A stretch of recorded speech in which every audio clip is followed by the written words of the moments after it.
Twelfth बाद मैंने कहा मैं जयपुर जाऊंगा। तो क्या चाहिए तेरे को? रुपए चाहिए, और कुछ नहीं चाहिए। तो रुपए हम तेरे को भेज देंगे। तो वहां रुपए भेज दिए, रुपए लेके अपने जयपुर आ गए। थोड़े साल बाद अपने कोई कहा कि हम दिल्ली जाएंगे, तो घर वालों को क्या चाहिए? रुपए। तो ये ले रुपए, यहाँ चला जा। आज भी घर वालों को तो लंदन जाना है तो घर वाले बस यही कहेंगे कि तेरे पास हो तब तो ठीक है, नहीं हो तो हम कहीं से जुगाड़ करके भेजते हैं, बाकी हमसे और किसी चीज की अपेक्षा करने की आवश्यकता। और मैं जब बीकानेर पढ़ा करता ना, मेरे पापा खूब बार बीकानेर आते गांव से, कि उनके वो टीचर है तो उनकी टीचर एसोसिएशन की मीटिंग वगैरह होती है, खूब बार बीकानेर आते। मेरे रूम पे कभी नहीं आए। वो अपनी मीटिंग वगैरह होती है वो करते, वहां चले जाते। मुझे कई बार पता चलता, मैं कहता आप आए नहीं तो तेरे पास क्या है? और जो काम था वो हमारा काम क्या, आगे तेरे पास क्या लेना था वहां पे? तू तेरा रहा कर, तेरे को जरूरत हो तो हमें बता दिया कर, बस बात खत्म हो जाती है। पर आजकल भाई पापा इस मामले में पूरे केयरिंग हो रखे हैं। तो आज से 6-7 साल पहले की घटना है। एक बच्चा को यहाँ अच्छी स्कूल के अंदर किसी में पढ़ा करता था, और एक दिन क्लास बंक मार के घूम रहा था, कि बीच में मान लो एक कोई पीरियड है उसको बंक मार रहा था। जो सर होते हैं PTI sir, PTI physical teacher है ना, फिजिकल टीचर सर का काम क्या होता है? पीटना। खेल वेल से कोई लेना देना नहीं होता, उनका काम पीटना ही होता है। तो उन सर ने उसको देख लिया और उन्होंने कहा, अरे 12 बजे तेरी तो हिंदी क्लास चल रही है ना, 7th क्लास में ना, तू कहाँ घूम रहा है? और बच्चे ने कई तरह बहाने बनाए, मैं तो वॉशरूम गया था, मैं तो पानी पीने गया था। कि नहीं मैं देख रहा हूं आधे घंटे से इधर उधर भटक रहा है तू, और तेरे पेरेंट्स को शिकायत करेंगे। केवल सर ने इतना कहा, मैं प्रिंसिपल सर को कहूंगा और वो तेरे पेरेंट्स को फोन करेंगे। बच्चे ने घर पे जाके सुसाइड कर लिया। वो दूसरे दिन और बच्चे ने लिखा सुसाइड नोट, लिखा कि उन सर ने मुझे डांटा, मैं दबाव में यार इस वजह से मैंने ये कर लिया। मैंने दूसरे दिन सर को कहा कि सर बच्चा ऐसा डिसीजन कैसे ले सकता है, और इसमें उन सर की क्या गलती है? यदि सर नहीं डांटे तो घर वाले कहेंगे कि हमारा बच्चा घूम रहा था, अब स्कूल में ध्यान नहीं रखते। और सर ने यदि ऐसा कह दिया तो बच्चा ऐसे कैसे कर सकता? और फिर सर, मैं तो कहता हूं सर ने पीट भी दिया होगा, तो भी सर बच्चा ऐसा डिसीजन कैसे ले गया? तो सर ने कहा यार आजकल बच्चों का घर वालों ने सेल्फ रिस्पेक्ट इतना ज्यादा बढ़ा दिया कि बच्चे के सेल्फ रिस्पेक्ट को कहीं भी थोड़ा बहुत डैमेज होता है, उसको हार्ट होता है बहुत ज्यादा, और बच्चे ऐसे डिसीजन ले लेते हैं। मैं सर अपन ने तो कभी नहीं लिए ऐसे डिसीजन, भाई दिमाग में नहीं है। तो सर ने कहा अपना सेल्फ रिस्पेक्ट डेवलप ही नहीं हुआ, आया ही नहीं। और मुझे लगता है सच में ये बात एकदम सही है कि वो अंदर है ही नहीं अब चीज। इसको गांव वाले मास्टर 2 प्रकार से मारा करते थे।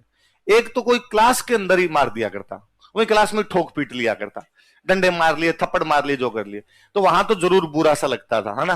तो जिस पीरियड के अंदर मार पड़ी उसमें चुपचाप नीचे गर्दन करके बैठे रहते हैं, अगले पीरियड में भी नीचे गर्दन करके बैठे थे, इंटरवल में जाके खेल वेल के आते, मुंह मार धो के आते, तब रेडी है। पर भाई 2 पीरियड तो असर रहता था, किसी से नजरें भी नहीं मिलती, बैठे बैठे रोते भी रहते थे, सारा काम काज यूं चलता था। कई मार्ट साहब यूं भले होते, कई मार्ट साहब कहते ऑफिस में आ जा। और गांव वाले स्कूलों में ऑफिस वैसे अलग होती है कि स्कूल यहाँ ऑफिस थोड़ी दूर है, वहां जाके 3-4 मास्टर मिलके कूटते थे, और भयंकर कूटते, आडा पटक पटक के वैसे कूटा करते थे, और यूं बारे तोबा करता टाबर एकदम, और फिर वो छोड़ते। पर वो मास्टर यूं भले थे, कूट काट के बाद कहते मुंह धो ले, चलो। तो कई देर यूं हाँ पानी पी ले, तो पानी पिलाते, मुंह धुलाते, बैठ जा आराम से, और ये रोना बंद कर। कई देर सुबह सी आती, फिर एकदम नॉर्मल। अब क्लास में जाना है, अब क्लास तो क्लास वालों की सबकी नजरें भाई तेरे को ऑफिस में लेके गए थे तो कूटा होगा, पर बंदा सो ही नहीं करता कूटा है, बंदा आराम से वैसे आता। कोई खास दोस्त होता वो आंखों आंखों में पूछता है, तब उसकी तरफ इशारा कर देगी, एक डंडा, एक डंडा बड़ा था। और तेरे को तो पता ही है तेरे भाई के एक डंडे में तो कोई असर पड़ता है। कोई कहे कि भाई की दी शर्ट उतार ली जाए तो नीली कर दी कमर कूट कूट के, भाई से कई दिन ऐसे सोया नहीं जाएगा, पेट के बल सोना पड़ेगा भाई को। पर वो था कि नहीं, किसी ने देखा नहीं है तो अपने बताने की भी आवश्यकता। तो मुझे लगता है आज भी कि मान लो किसी कोई लड़ाई हो जाए, कोई ऐसी जगह कूट दे जहां लोग जानते हो, तो बुरा लगे कि यार लोगों ने देख लिया। कोई ऐसी जगह कूट दे जहां पे कोई जानता नहीं, तो कपड़े जड़े खड़े, जंगल में मोर नाचा किसने देखा, तो लोड नहीं लेना है, यूं मर जाएंगे जिंदगी में लोड लेने लग जाएंगे। तो पहले वाला सिस्टम वो थोड़ा ठीक लगता था कि कम से कम गलत डिसीजन तो आदमी नहीं ले पाए। तो वरना भगवान बुद्ध वाली सी बातें हैं जी, तो भगवान बुद्ध जब पैदा हुए तब कहा कि या तो चक्रवर्ती सम्राट बनेगा या सन्यासी बन जाएगा। तो उनके पिता को बहुत बुरा लगा, उनके पिता की इकलौती संतान थी, क्या सन्यासी बन गया तो राज कैसे चलेगा। तो उन्होंने कहा कि भाई आदमी सन्यासी कब बनता है? जब वो दुख देखता है ना, संसार से मोह भंग हो जाता है कि यार क्या क्या बुरी बातें हैं संसार में, क्या करना है रे जी के, तो क्या इसको दुख दिखाओ ही मत, ये सुख में ही रहना चाहिए। तो चारों तरफ एकदम शानो शौकत, ऐसो आराम, नौकर चाकर लगे हुए सब एकदम। सुबह शाम देखे भगवान बुद्ध डांसन बैठे रहे। भगवान बुद्ध को बाहर की दुनिया का नहीं पता। थोड़े बड़े हुए तब एक दिन बाहर गए तो एक बूढ़ा आदमी देखा, लाठी लिया हुआ चल रहा वैसे। भगवान बुद्ध ने कहा ये क्या है? कि भगवान बुद्ध के नौकर चाकर भी जीते तो उन्होंने कहा बूढ़ा आदमी नहीं होना चाहिए, जब यंग यंग होना चाहिए, चमड़ी भी लटकी हुई नहीं होनी चाहिए किसी को, इसको पता ही नहीं चलना चाहिए ऐसा भी कुछ होता है। और बाहर आदमी देखकर ये क्या सब, ये बूढ़ा आदमी है, ये कैसे होता है?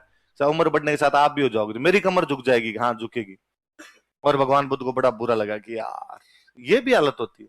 दूसरे दिन गए, दूसरे दिन एक कोढ़ का रोगी था। कोढ़ एक रोग होता, लेप्रेसी, कुष्ठ रोग होता था, और उसमें बंदे को घर से बाहर फेंक दिया करते थे। और कहा यार ये कोढ़ रोगी है, तो इसके घर वाले, तो घर वालों ने फेंक दिया, तो मेरे हो जाए तो नौकरों ने कहा साहब नाम मत लो, हम भी साथ नहीं आएंगे फिर तो आपके। तीसरे दिन के एक लाश देखी, ये क्या साहब, ये मर गया, अब इसको जला देंगे इसको आग नहीं लगेगी यूं, इसको तप नहीं लगेगा ऐसे, तब तो नहीं होगा ये। कर नहीं सर, ये तो मरने के बाद तो राख हो गई, अब इसके बाद तो क्या आग लगती है इसके। तो मैं भी एक दिन ऐसा हूंगा कि हाँ।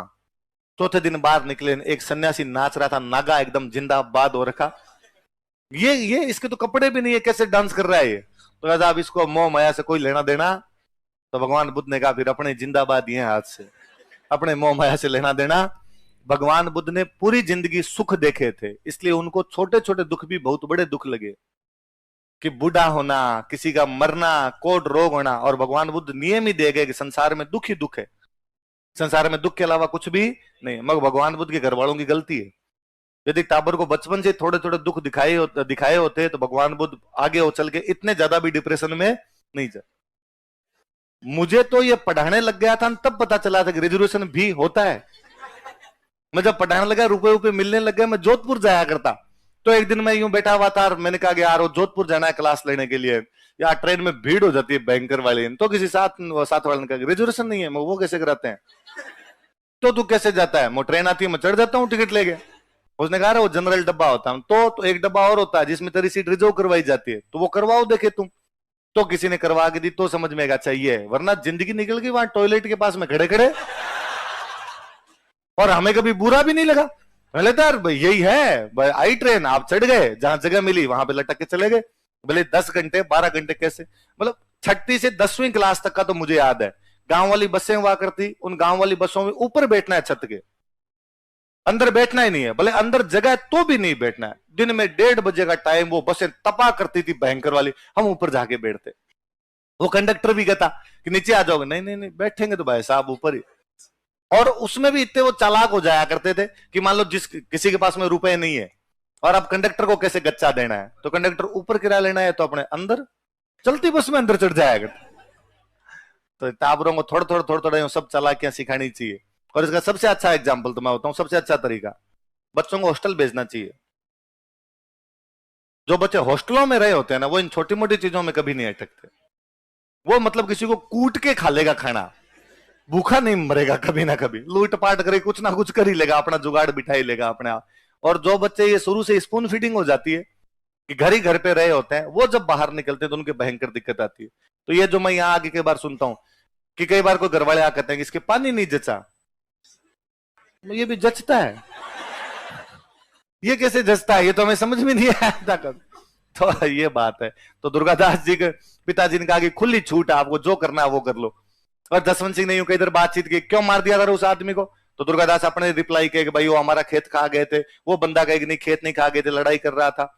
इतने में जसवंत सिंह समझदार था, जसवंत सिंह समझ में आ गया कि दुर्गादास सही है और अपने वाला बंदा गलत है। और उसने दुर्गादास को बातों बातों में पूछा कि कल वाले आदमी को कैसे मारा था।